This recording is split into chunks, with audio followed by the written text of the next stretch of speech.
विशेष म्हणजे अंधाराचा फायदा घेत रात्रीच्या वेळी मोठ्या प्रमाणात वाळूचा उपसा सुरू असल्याची माहिती समोर येत आहे। महसूल आणि जलसंपदा विभागाकडून याकडे जाणून-बुजून दुर्लक्ष होत असल्याची चर्चा सध्या तालुक्यात रंगली आहे। वारंवार तक्रारी करूनही ठोस कारवाई होत नसल्याने नागरिकांमध्ये संताप व्यक्त होतोय। नदीपात्र आणि विशेषतः मुंबईकडे जाताना डाव्या बाजूला असलेल्या गांधारी नदीपात्रात रात्रीच्या वेळी उत्खनन सुरू असल्याचे निदर्शनास आले आहे। याबाबत आमचे प्रतिनिधी उदय सावंत यांनी महाड तहसीलदार महेश चितोळे यांच्याकडे विचारणा केली असता रात्रीच्या वेळी गस्ती पथक सुरू करण्यात येणार असल्याची माहिती त्यांनी दिली आहे। तसेच कोणत्याही प्रकारचे बेकायदेशीर उत्खनन होऊ नये यासाठी प्रशासन दक्ष राहील असं देखील त्यांनी स्पष्ट केलं आहे।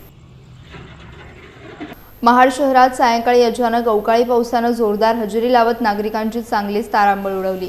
हवामान विभागाने दिलेल्या इशाऱ्यानुसार ढगाळ वातावरण तयार झाल्यानंतर काही वेळातच पावसाला सुरुवात झाली आणि जवळपास अर्धा तास मुसळधार सरी कोसळत होत्या। या पहिल्याच पावसाचा बच्चे कंपनीने मात्र मनमुराद आनंद घेतला। रस्त्यावर खेळत पावसात भिजण्याचा आनंद लुटताना अनेक ठिकाणी चित्र पाहायला मिळालं। मात्र दुसरीकडे बाजारपेठेत खरेदीसाठी आलेल्या नागरिकांची अचानक आलेल्या पावसामुळे धावपळ उडाली। वादळी वाऱ्याचा फटका बसत भीमनगर परिसरातील गणपत अपार्टमेंट आणि तुळशी वृंदावन इमारतीवरील पत्रे उडून नुकसान झालंय। सुरक्षेच्या दृष्टीने महावितरण विभागाने काही काळ वीज पुरवठा खंडित ठेवला होता, मात्र परिस्थिती नियंत्रणात आल्यानंतर वीज पुरवठा पुन्हा सुरळीत सुरू करण्यात आला।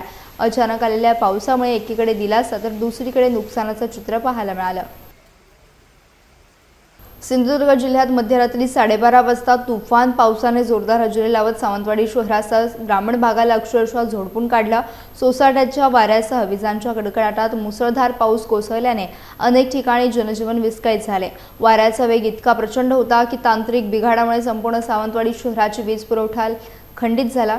या अवकाळी पावसाचा सर्वाधिक फटका आंबा आणि काजू बागायतदारांना बसला असून फळगळ झाल्याने मोठ्या नुकसानीची भीती व्यक्त केली जात आहे। आधीच नैसर्गिक संकटाचा सामना करणाऱ्या बागायतदारांसाठी ही परिस्थिती अधिकच चिंताजनक ठरली आहे। शहरात अनेक ठिकाणी झाडे कोसळल्याने रस्ते बंद झालेत, तर ग्रामीण भागातही मोठा परिणाम जाणवला। दरम्यान पुढील काही तासात सिंधुदुर्गात मेघगर्जनेसह पावसाचा इशारा हवामान विभागाकडून देण्यात आला असून नागरिकांनी सतर्क राहावे असे आवाहन प्रशासनाने केले आहे। मध्ये रात्रीचा भरपूर वादळ झाला, वारा आला, जोरदार पाऊस लागला।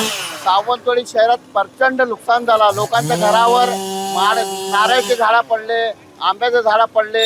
इकडे नगरपालिकाचे मोठे तलावाच्या काठ्यावर झाडं पडलेले आहेत, तरी पण नगरपालिकाचं लक्ष नाही। आता नगरपालिका कर्मचारी येले झाडा तोडायला।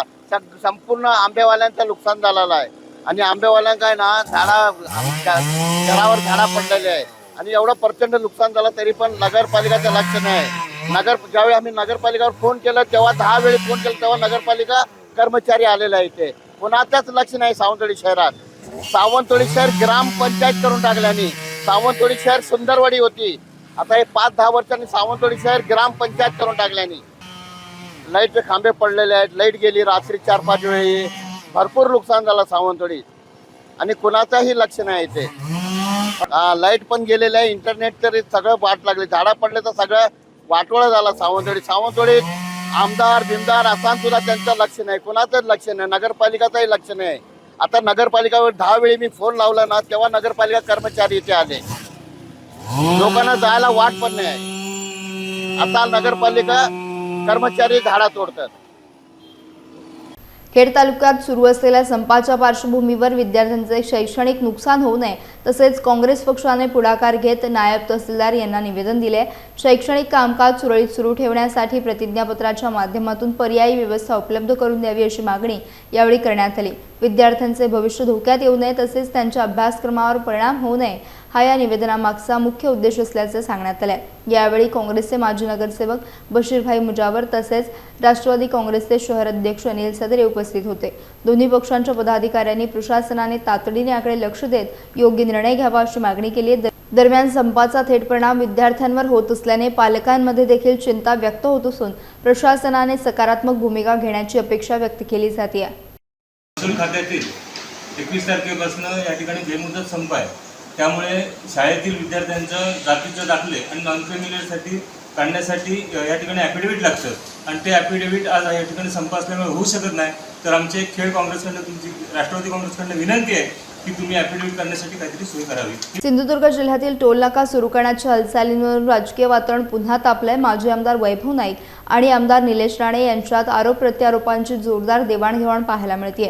निलेश राणे यांनी वैभव नाईक यांच्यावर टीका करत उद्या टोल हवा आहे असं नाईकच सांगतील असा टोला लगावलाय. त्याला प्रत्युत्तर देताना वैभव नाईक यांनीही राणेंवर जोरदार निशाणा साधला.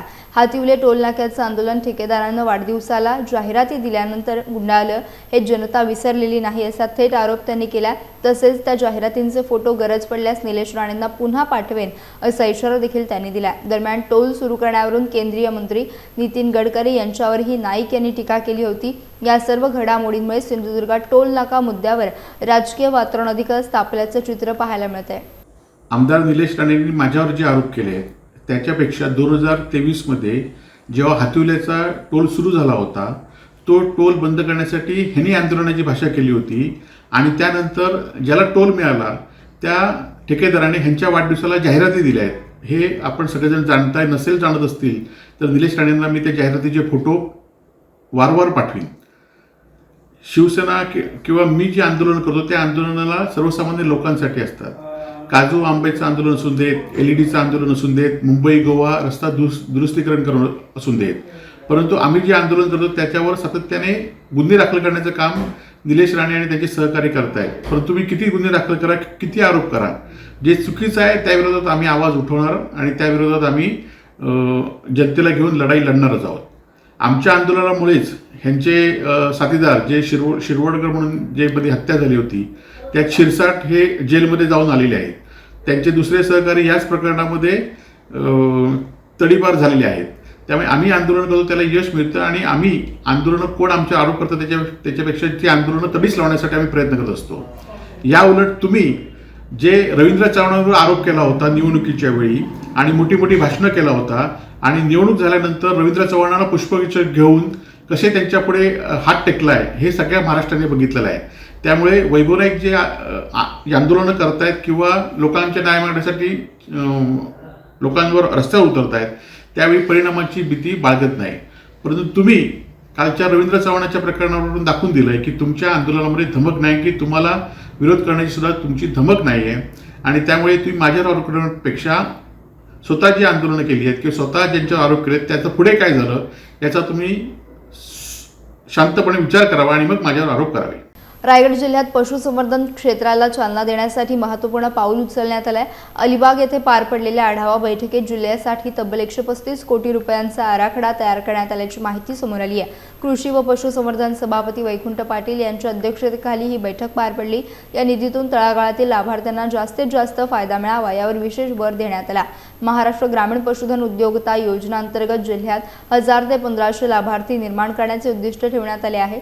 पुढील 15 दिवसात अर्ज प्रक्रिया, कागदपत्रे आणि ऑनलाईन नोंदणी पूर्ण करण्याच्या सूचना देण्यात आल्या. तसेच महिलांच्या सक्षमीकरणासाठी सुधारित देशी कोंबड्यांची 100 पिल्ले देण्याची योजना प्रस्तावित असून लवकरच त्याला मान्यता मिळण्याची शक्यता आहे. एकूणच पशुसंवर्धन योजनांचा लाभ शेवटच्या घटकांपर्यंत पोहोचवण्याचा प्रशासनाचा निर्धार या बैठकीतून स्पष्ट झाला आहे. महाराष्ट्र शासनातर्फे महाराष्ट्र ग्रामीण पशुधन उद्योगिता योजना या ठिकाणी जाहीर झालेली आहे. खरं म्हटलं तर पशुसंवर्धन खात्याला गेल्या काही वर्षांमध्ये निश्चितपणे पूर्ण महाराष्ट्रासाठी 400 कोटी रुपयाचा फंड होता. परंतु या देशाचे पंतप्रधान नरेंद्रजी मोदी साहेब आणि राज्याचे मुख्यमंत्री देवेंद्र फडणवीस साहेब यांच्या माध्यमातून आणि यांच्यामुळे आज राज्याकडून पशुसंवर्धन खात्याला 4,500 कोटी रुपयाचा निधी या ठिकाणी प्राप्त झालेला आहे. निश्चितपणे ही खाती जी आहेत ही खाती तळागाळातील जनतेच्या सेवेसाठी असलेली खाती आहेत. पशुसंवर्धनच्या माध्यमातून ज्या प्रकारे गायी, शेळ्या, मेंढ्या यांचं वाटप केलं जातं ते वाटप केल्यानंतर समाजातील शेवटचा घटक आहे तो शेतकरी, कष्टकरी आहे, त्याला आधार मिळतो आणि त्या आधाराच्या जीवावरतीच तो आपला उदरनिर्वाह करत असतो.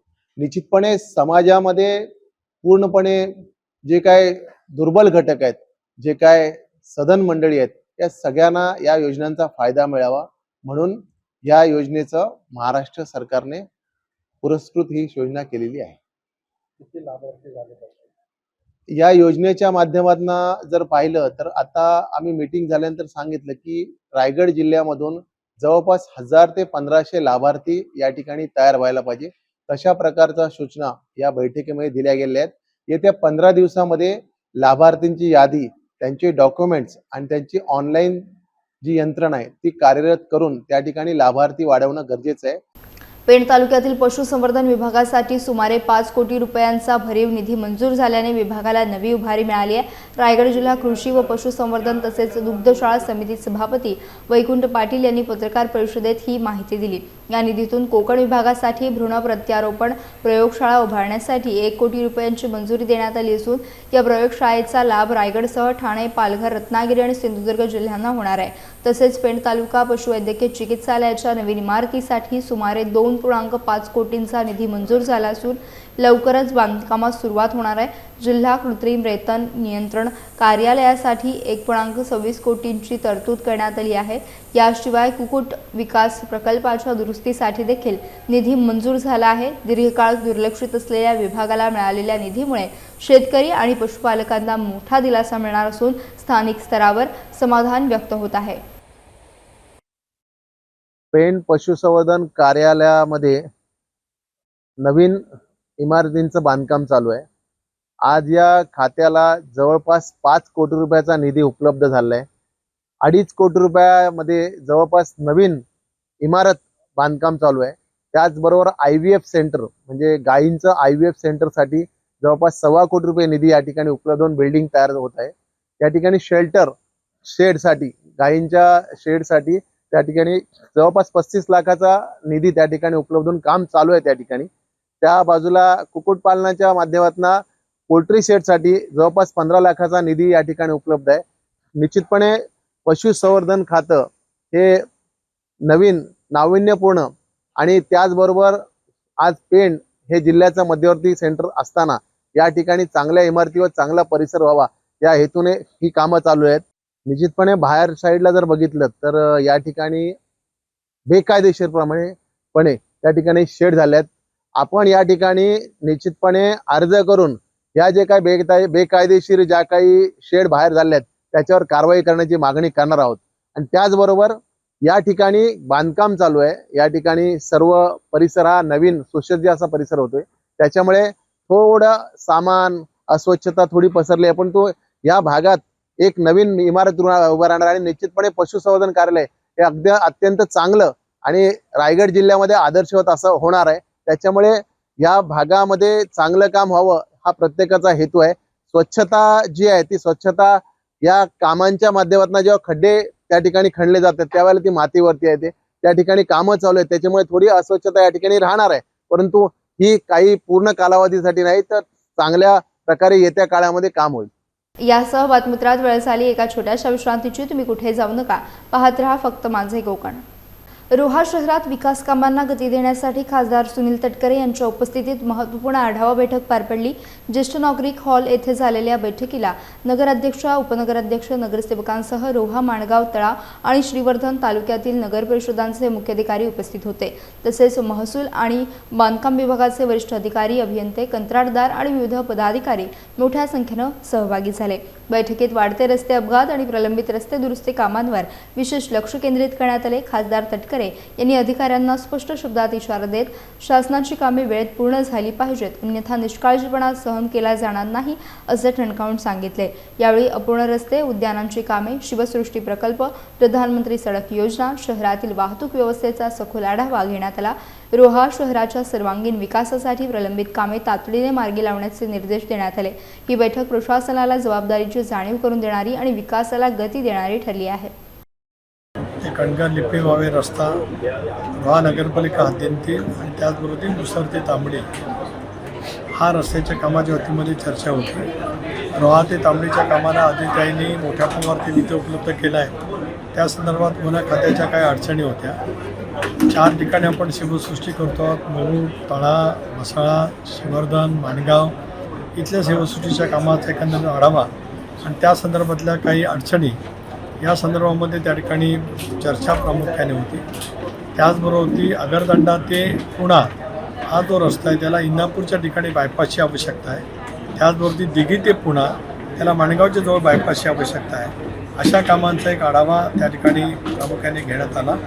त्याच्यातून अधिकारी वर्गाला सूचना देऊन ती कामं मर्यादित वेळेत कशी पूर्ण करता येतील या दृष्टीकोनातून आपण चर्चा त्या ठिकाणी केली. काही ठिकाणी वन खात्याचा अडसर होता.